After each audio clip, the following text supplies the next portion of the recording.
Hello girls, aqui é a Vi e hoje eu quero conversar com vocês sobre uma ideia que pode, assim, sinceramente mudar boa parte das suas decisões, da forma como você trabalha, da forma como você se relaciona com as pessoas e vive a sua vida. E tudo isso que eu vou falar vem da teoria Deixa Pra Lá, ou teoria Let Them, da podcaster e autora Mel Robbins. Vamos lá? O que mais me chamou a atenção nesse livro não foi, de fato, a teoria em si, e sim como a gente se deixa influenciar pela escolha dos outros, pela opinião dos outros. A falta de clareza que a gente tem sobre nós mesmas acaba fazendo com que a gente se importe demais com o que os outros pensam, com o que os outros falam. E é justamente sobre isso que a teoria Let Them fala pra gente. Então hoje eu quero falar um pouquinho sobre essa teoria e como que ela se conecta com a nossa produtividade, a nossa rotina e a forma como a gente conversa com o mundo. De forma bem simplificada, a teoria Let Them, que a Mel Robbins vai trazer pra gente, diz respeito a você simplesmente deixar pra lá. Se alguém quer fazer alguma coisa e agir de uma determinada forma, deixa pra lá. Se o seu marido não quer ir pra academia, deixa pra lá. Se a sua cliente não tá te respondendo no WhatsApp e você não sabe mais o que fazer, deixa pra lá. Se tem uma amiga sua que tá se afastando de você,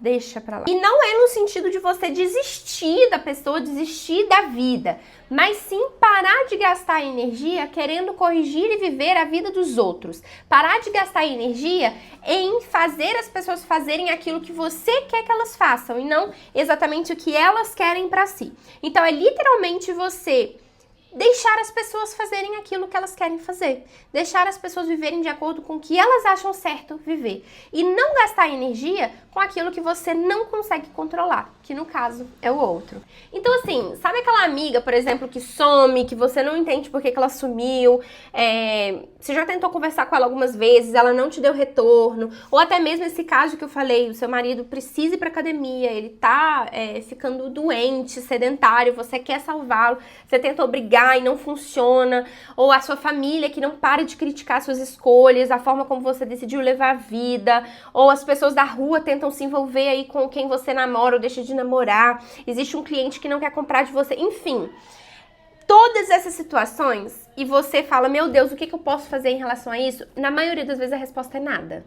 Porque você não consegue controlar o outro, você não consegue controlar a escolha do outro, o que o outro faz ou deixa de fazer. O que você pode fazer é dar sugestões, é viver, vou ligar uma velhinha, gente, que eu amo, é viver com essa pessoa ao seu lado e enfim, tentar motivá-la de certa forma. Mas você não consegue obrigá-la a viver do jeito que você gostaria que ela vivesse, concorda comigo? Deixa eu deixar até aqui para cheirar o nosso ambiente. E aí, é interessante lembrar que quando a gente tenta e a gente perde tempo tentando controlar o outro, o que a gente perde, na verdade, não é esse controle do outro.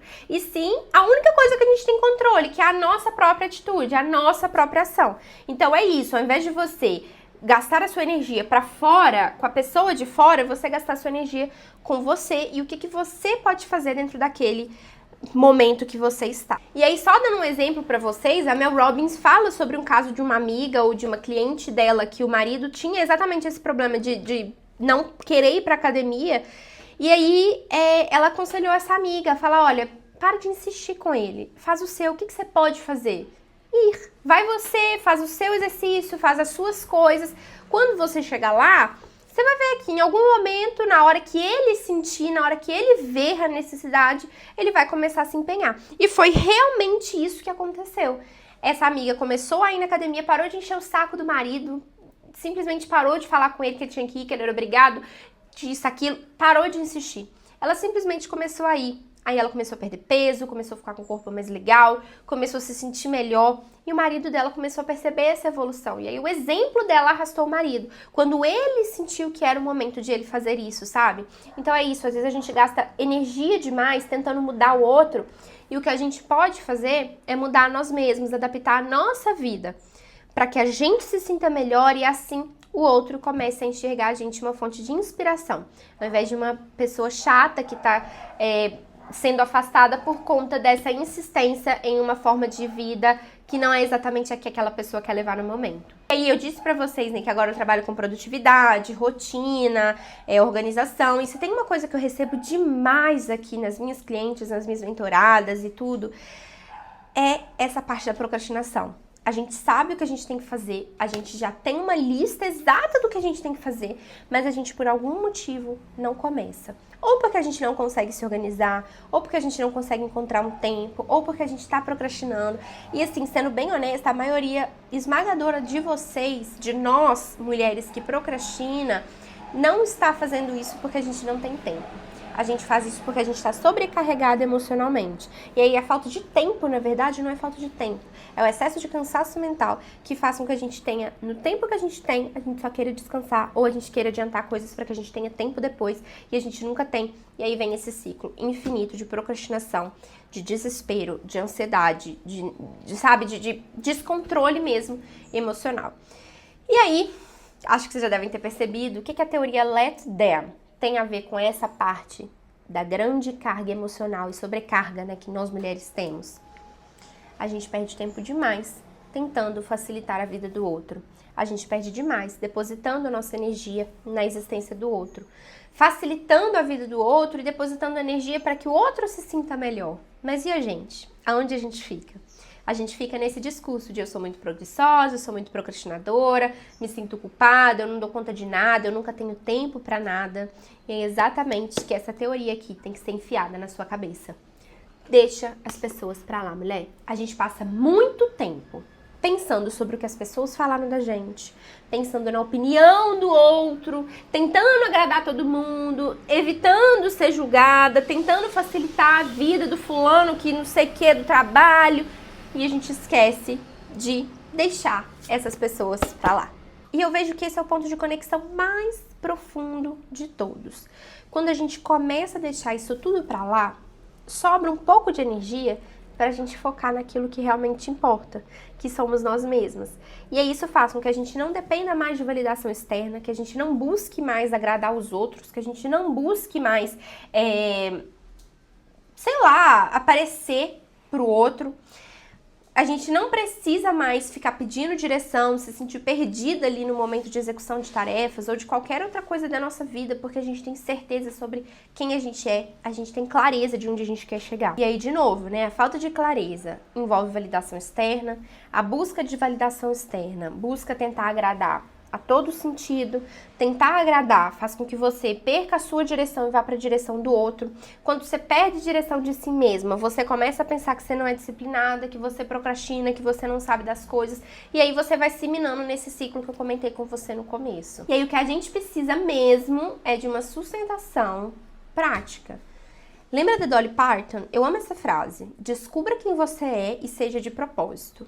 Que quando você descobre quem você realmente é e você começa a ser de propósito, você começa a deixar a opinião das pessoas pra lá, você começa a deixar as pessoas pra lá de certa forma e se torna uma impulsionadora, se torna uma inspiração. A partir da sua vida, daquela experiência que você vive, as pessoas ao seu redor começam a mudar também.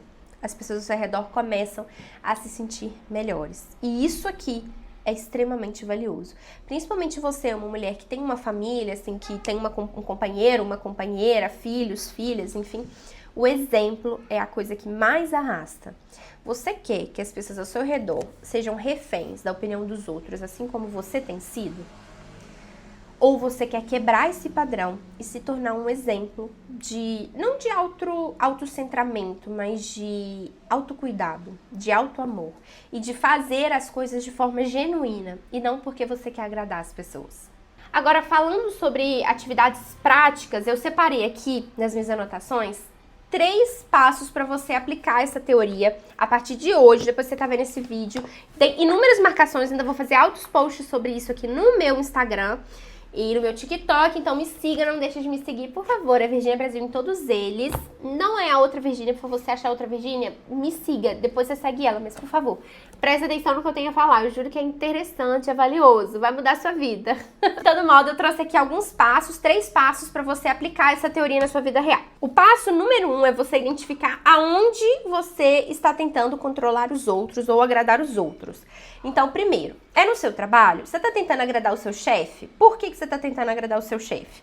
Segundo, nas redes sociais, é lá que você está querendo agradar as pessoas e se mostrar alguém que você não é? Por quê? Terceira ideia, você está tentando controlar algum comportamento da sua família? Os seus filhos, o seu esposo, a sua esposa, sua mãe, seu pai, enfim, os seus liderados, os seus relacionamentos de amigos, enfim, redes sociais, enfim. Você está tentando controlar as pessoas de alguma forma? Por quê? E aí a gente vai para o segundo passo. Isso que a pessoa está fazendo ou deixando de fazer depende de mim? Eu tenho mesmo que me envolver? Por exemplo, o caso dessa esposa com o marido da academia. Depende de mim? Tem alguma coisa que depende de mim? Não. Então não tem muito o que se fazer. Ou igual você quer agradar seu chefe porque você quer uma promoção. Depende de você? Sim. Se você não for bom o suficiente, você não consegue essa posição. Se você não for agradável o suficiente, você não consegue essa posição. Se você X coisa o suficiente, enfim, depende de você. E aí a gente tem outra conversa, tá? A gente para por aqui e você continua fazendo o que você tem que fazer. Mas se você percebe que não depende de você, não tem mais nada que você possa fazer, a gente vai pro terceiro passo. Mande energia para sua ação. Eu vou pegar aqui outro caso. Vamos supor que seu filho está de recuperação. Você sente que você fez de tudo, você botou ele para trabalhar, para estudar, você colocou ele para fazer o para casa, você checou o caderno todos os dias, você perguntou se ele tinha dúvida, você pagou aula particular, você fez de tudo. Depende de você mais alguma coisa? Não. Ele tem que sentar, ele tem que estudar, ele tem que fazer as escolhas dele, ele tem que ter a responsabilidade dele. Só que aí, o que você vai fazer? O que você pode pensar agora? Qual que vai ser a energia que você vai direcionar? Qual a ação que você vai ter? Você pode pensar em um projeto, você pode pensar em um game que você pode fazer com ele para que, se ele tirar nota boa, você pode dar um presente para ele no final. Você pode ter o horário do estudo, implementar o horário do estudo. Então, você senta lá com o seu livrinho, leia, estude, enquanto seu filho tá ali fazendo a tarefa dele, tá ali fazendo o estudo dele. Foque em coisas que você consegue controlar. Deixa pra lá o que não é sua responsabilidade e tente fazer aquilo que pode sim ser algo que faz função pra você. Se eu tivesse que resumir essa teoria aqui em uma frase, seria que a maturidade emocional te faz perceber aonde a sua responsabilidade termina, onde é o fim da sua responsabilidade. Porque realmente, a gente mulher perde muito tempo tentando facilitar a vida dos outros, ser responsável pela vida dos outros, quando na verdade a gente mal tá dando conta da nossa. E a gente tá deixando de dar conta da nossa porque a gente tem compromisso com os outros, a gente se importa com a opinião alheia, a gente tem medo do que as pessoas vão pensar. E isso faz com que a gente se trave, faz com que a gente se impeça de ser o nosso máximo potencial. Se você gosta desse tipo de conversa, onde a gente alia conhecimento, livros, leitura e também autoconhecimento, a nossa rotina, a nossa produtividade, também a forma como a gente pensa, não deixa de se inscrever aqui no canal, porque eu trago vídeos semanalmente sobre esse tema. Espero que vocês tenham gostado. Deixem aqui embaixo o que vocês tiveram de insight sobre essa conversa aqui e me conte como que você vai começar a aplicar a teoria Let Them, ou deixa pra lá, no seu dia a dia a partir de hoje. Um beijo, a gente se vê nos próximos vídeos. Bye!